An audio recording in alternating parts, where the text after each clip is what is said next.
We have to start with what just happened over the past 62 minutes on The View.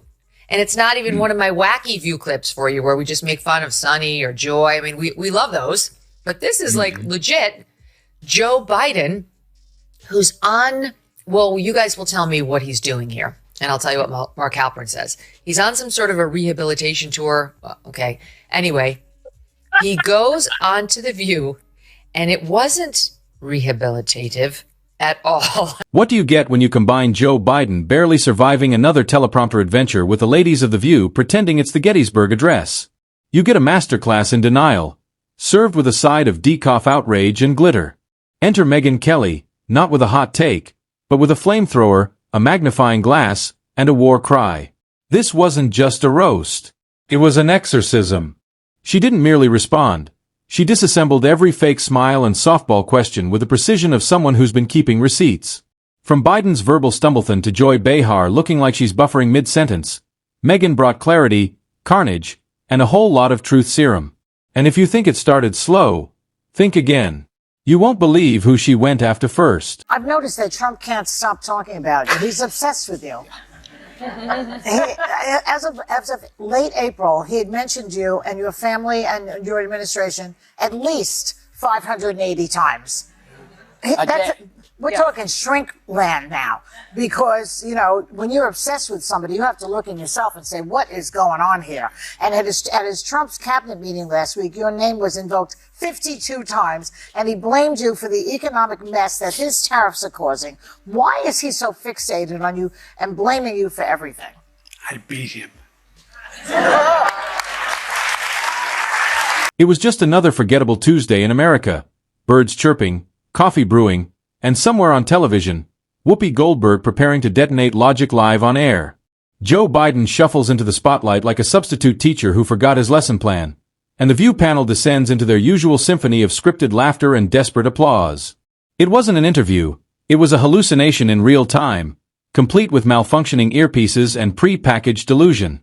The set might as well have been on fire, but don't worry, they all brought marshmallows and denial.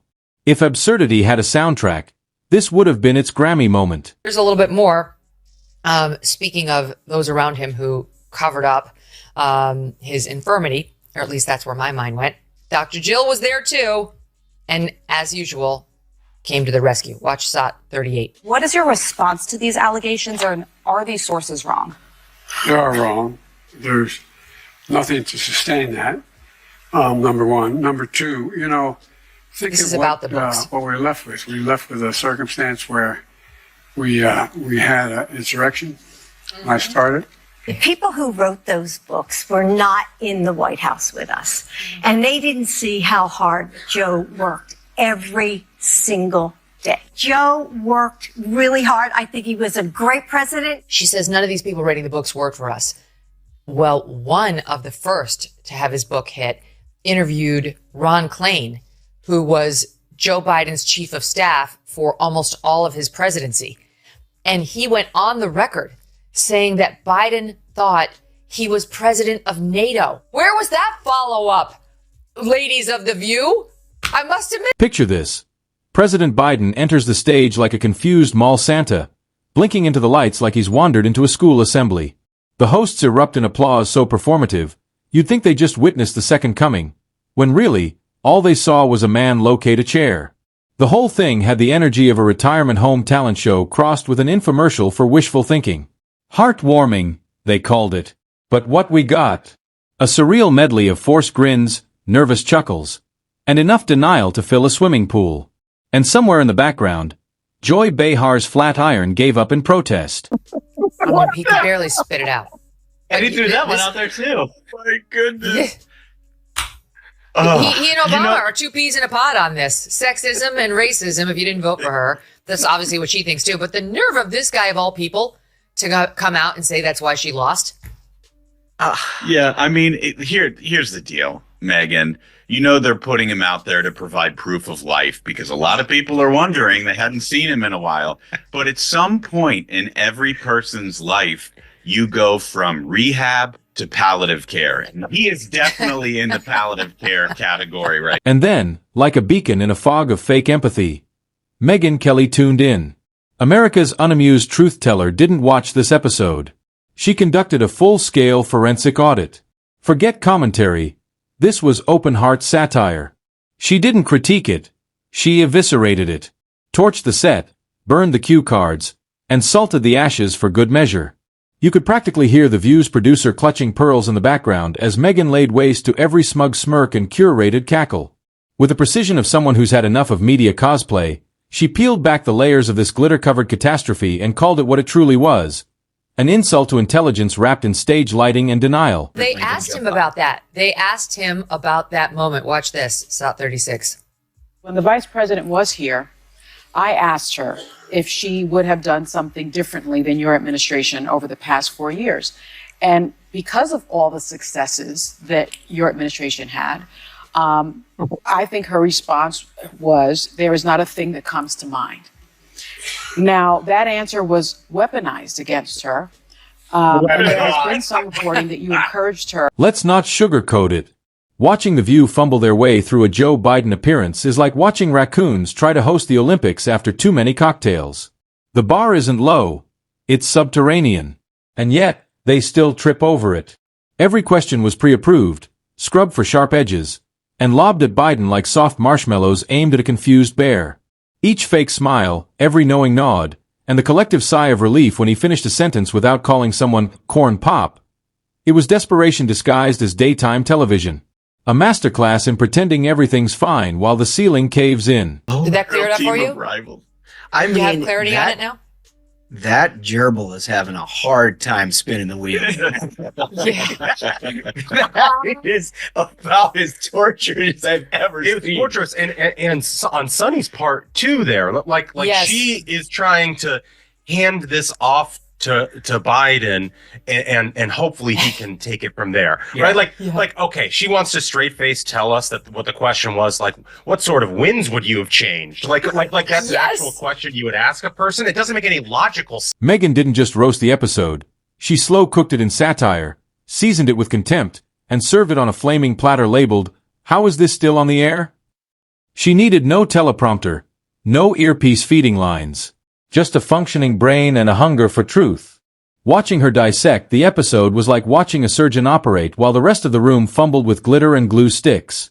Every point was sharper than Whoopi's side eye, and every jab landed like truth bombs at a masquerade party. If The View was fan fiction, Megyn was the editor with a red pen and zero patience. What the hell was he talking about, by the way? He was like, I've never seen such an effective, like, misogynistic campaign. What the hell? Like, that's actually a first take. I mean, I know that Democrats say, well, it's because the country is misogynistic and racist and all those things.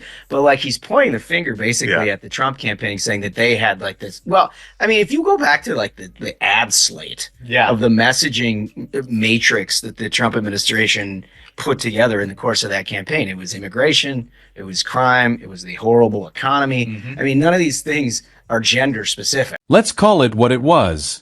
This wasn't journalism. It was glorified babysitting. They didn't interview Biden. They handed him a pudding cup and told him he was doing amazing. Questions were so gentle they should have come with a lullaby. And the applause?